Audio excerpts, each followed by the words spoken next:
Episode की शुरुआत में हम हमारी फीमेल लीड सू और मेल लीड निग्रो को साथ में रोमांस करता हुआ देखते हैं। अब हमें यहाँ से 5 घंटे पहले का सीन दिखाया जाता है, जहाँ पर सू अपने बॉयफ्रेंड तैन को किसी और लड़की के साथ इंटीमेट होता हुआ देख लेती है, जिसका नाम शीचिंग होता है। जो देखकर उसे काफी गुस्सा आता है और वो उन दोनों को जोर से थप्पड़ मार देती है और जाते हुए कहती है कि वो पूरी कंपनी में उन दोनों का सच बता देगी। पर तभी शीचिंग उस पर पीछे से लैम्प से वार करके उसे गिरा देती है, जिससे कि सू वहीं पर बेहोश हो जाती है। शीचिंग अब तैन से बोलती है कि कंपनी का मालिक मिस्टर लियो वैसे भी सू को बहुत ज्यादा पसंद करता है, इसीलिए आज वो सू को मिस्टर लो को हवाले कर देगी, जिससे कि उसे उसको सबक सिखाने का मौका भी मिल जाएगा। इसके बाद हम सू को एक होटल रूम में देखते हैं, जहाँ पर जब उसे होश आता है तो वो अपने सामने मिस्टर लियो को देखकर घबरा जाती है। वो यहाँ पर उसके साथ जबरदस्ती करने वाला था, लेकिन वो किसी तरीके से वहाँ से बचकर भाग आती है। बाहर वो शीचिंग को उसके कलीग से बात करता हुआ सुन रही होती है, जिसमें वो कहती है कि सू के कंपैरिजन में कुछ भी नहीं है। इसी बीच निंगरियो वहाँ से गुजर रहा होता है, जिसे देखते ही शीचिंग अपनी कलीग्स को वहाँ से भेज देती है और फिर निंगरियो को रोककर उसे बोलती है कि आखिर उस लड़की में ऐसा क्या है जो कि मुझ पे नहीं है।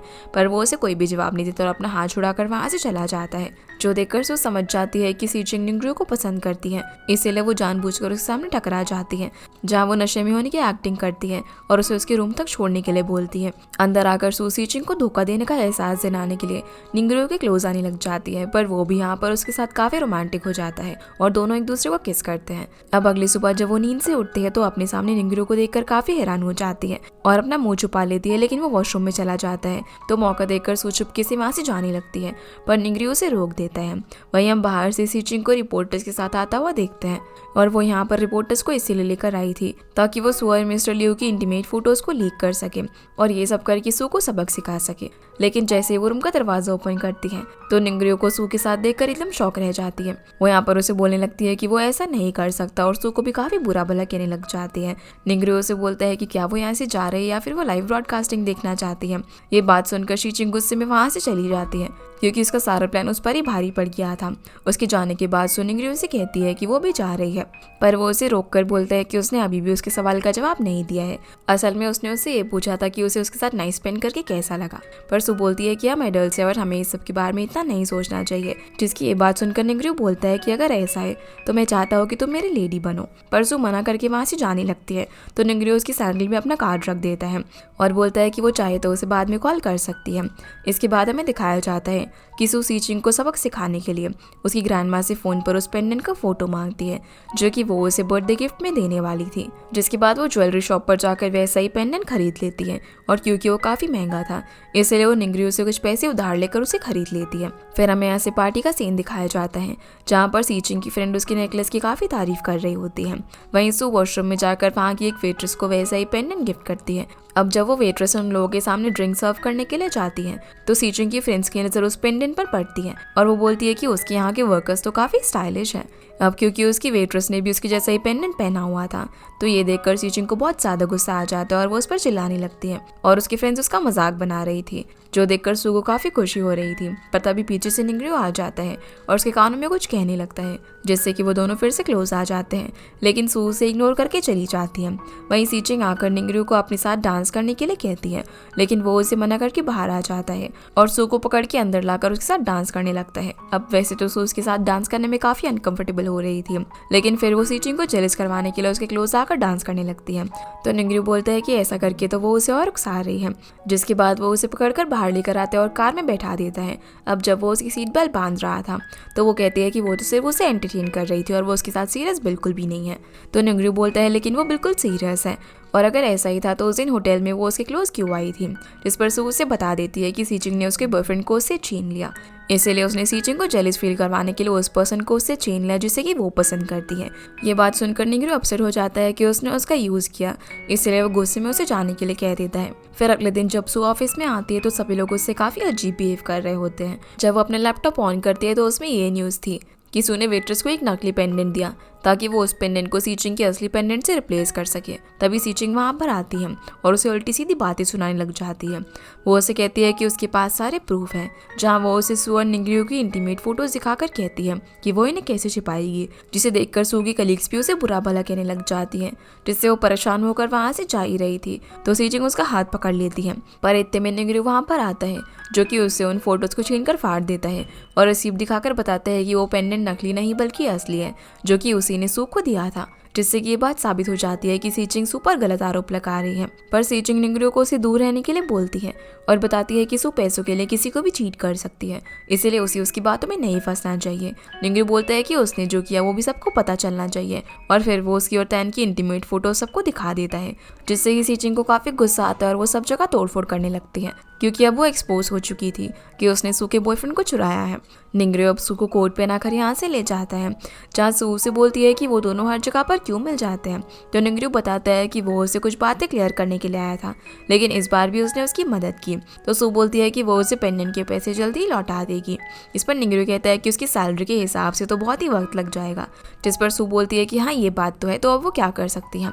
तो निंगरियो बोलता है कि इसके बदले वो उसकी गर्लफ्रेंड बन जाए, पर सू बोलती है कि ऐसा नहीं हो सकता और इससे अच्छा तो वो उसे पैसे ही लौटा देगी, जिसके बाद वो दोनों कभी भी नहीं मिलेंगे और फिर यहाँ से चली जाती है। जहाँ निंगरियो सोच रहा होता है कि वो जो जाती है वो कभी भी नहीं होने देगा। अब अगले दिन जब सू ऑफिस आती है तो सामने उसे सीचिंग मिलती है, जहाँ उसे बोलती है कि क्या उसने अभी तक अपने डिसमिसल का ईमेल नहीं पढ़ा। सू जब उसे पढ़ती है तो वो सीचिंग से उसकी कंपनी से निकालने का रीज़न पूछती है, जिस पर वो उसे बताती है कि वो यहाँ की ओनर है, इसलिए वो जिसे पसंद नहीं करती उसे निकाल सकती है। फिर वो उसका सारा सामान मंगवा कर ज़मीन पर फेंक देती है और उसे वहाँ से जाने के लिए कह देती है। जो सब देखकर सू को बुरा तो लगता है, पर वो कुछ भी नहीं कर पाती और अपना सामान इकट्ठा करके वहाँ से जाने लगती है। पर तभी वहाँ पर निंगरियो आता है, जिसने अब उनकी कंपनी को खरीद लिया था। वो सू को रोककर सभी को बताता है कि उसने उसके डिसमिसल से पहले ही उस कंपनी को खरीद लिया था, इसीलिए सू का डिसमिसल उसने अप्रूव नहीं किया। ये बोलकर वो उसे वापस से अंदर ले जाने लगता है।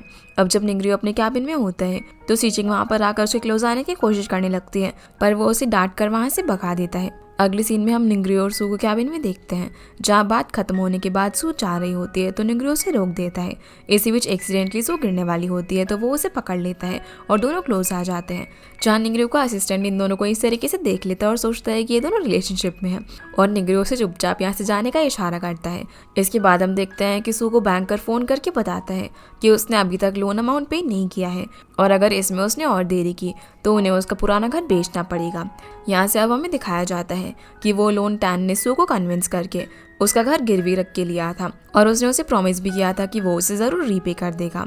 जहाँ सू ने उस पर यकीन करके उस पेपर पर साइन कर दिए थे और क्योंकि वो घर उसके डैड का था इसीलिए वो किसी भी हालत में उसे हाथ से नहीं जाने देना चाहती थी। इतने में निंगरियो आ जाता है और उसे कार में बैठकर घर ड्रॉप करता है, साथ ही वो उसे परेशान होने के लिए मना करता है। तो सू कहती है कि अगर वो उसे कुछ पैसे मांगे तो क्या वो दे देगा, जिस पर निंगरियो बोलता है कि वो एक बिजनेसमैन है और वो सिर्फ डील्स करता है, इसीलिए पहले उसे उसकी गर्लफ्रेंड बनना होगा। जिस पर सू बोलती है कि फीलिंग्स को कभी भी ट्रेड नहीं किया जा सकता और फिर वो यहाँ से चली जाती है। और फिर जाते जाते निंगरियो उसे एक बार फिर से इस बारे में सोचने के लिए कहता है, जिसके जाने के बाद निंगरियो किसी को फोन कर सू पर ध्यान रखने के लिए कहता है, क्योंकि उसे लग रहा था कि जरूर उसके साथ कोई गड़बड़ है और वो कोई बात छुपा रही है।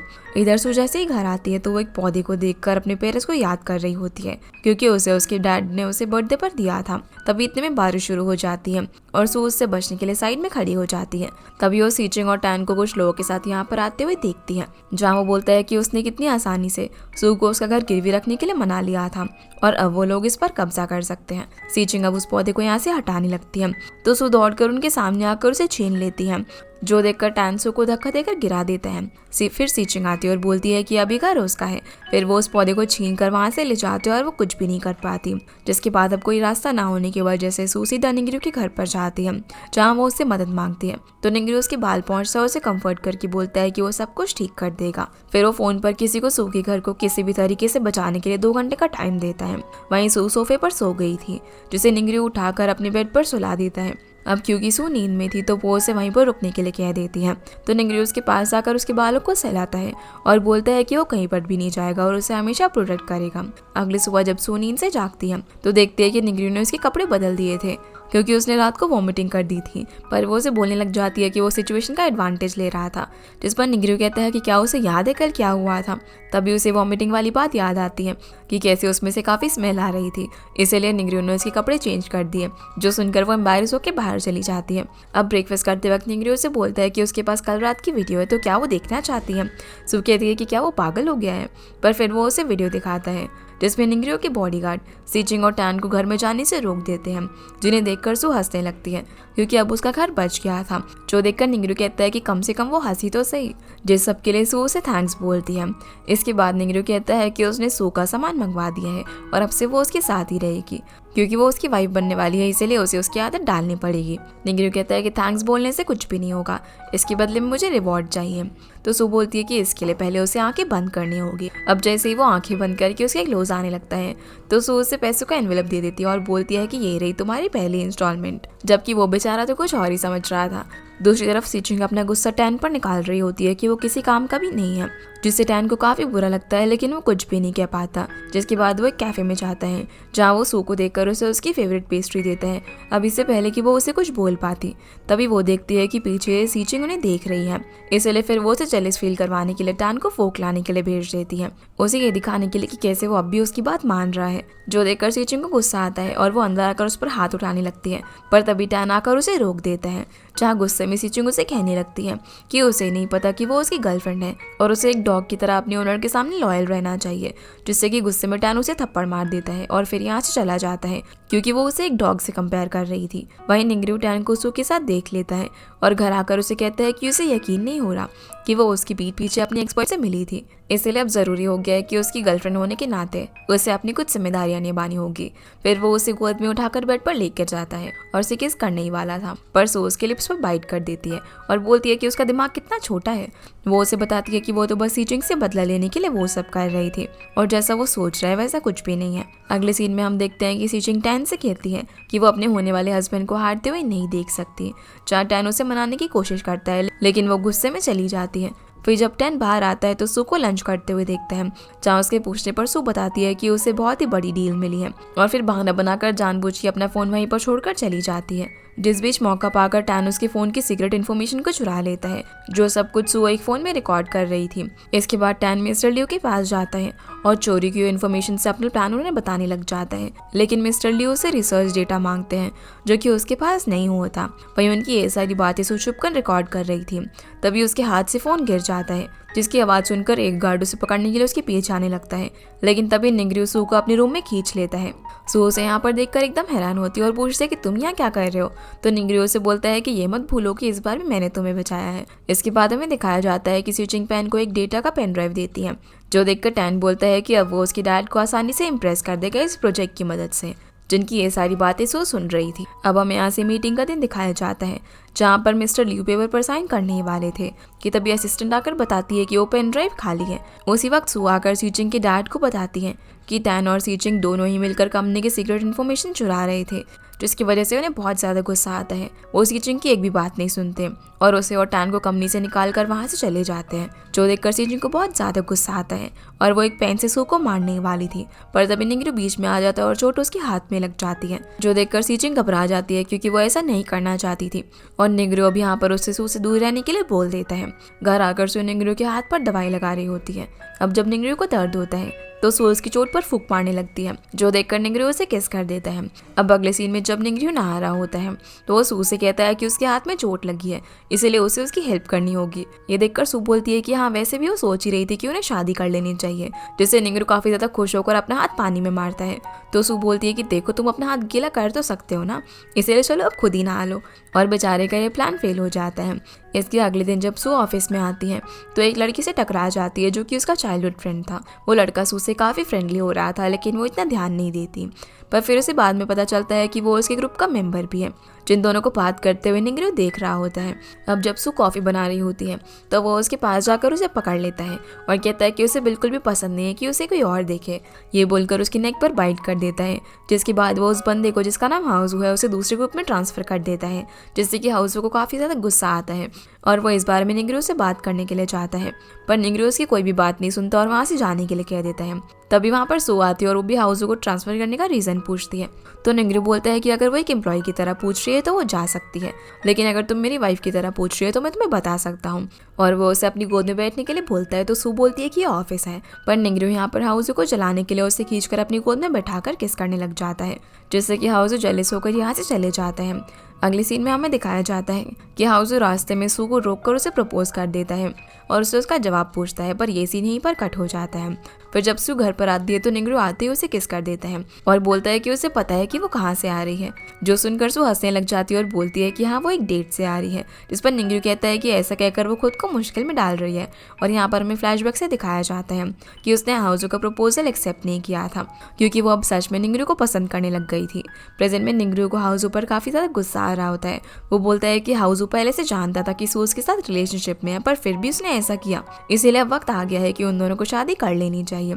तो सू मुस्कुराते हुए कहती है कि पहले उसे इंडिपेंडेंट बनना है, जिस पर निंगरू कहता है कि वो एक बहुत ही अच्छा मौका हाथ से गंवा रही है और फिर से उसे किस करने लगता है। अगले दिन ऑफिस में सू निंगरू को कुछ डॉक्यूमेंट्स देने के लिए आती है, जहाँ पर वो उसे गोद में बिठाकर कहता है कि अब वो उसके साथ काम करेगी। दूसरी तरफ सीचिंग निंगरू और सू को सबक सिखाने के लिए मिस्टर लू को अपनी बातों में फंसा रही होती है। और जब वो दोनों होटल से बाहर निकल रहे होते हैं तो टैन उन्हें देख लेता है और जब वो सीचिंग से पूछता है कि वो मिस्टर लियू के साथ क्या कर रही है तो वो उसे बोलती है कि उसने तो कभी उसे पसंद ही नहीं किया था और वो मिस्टर लियू की तरह रिच भी नहीं है, इसीलिए वो उसके साथ कभी भी नहीं रहेगी और उसे डंप करके वहां से चली जाती है, जिससे टैन बहुत ज्यादा होता है।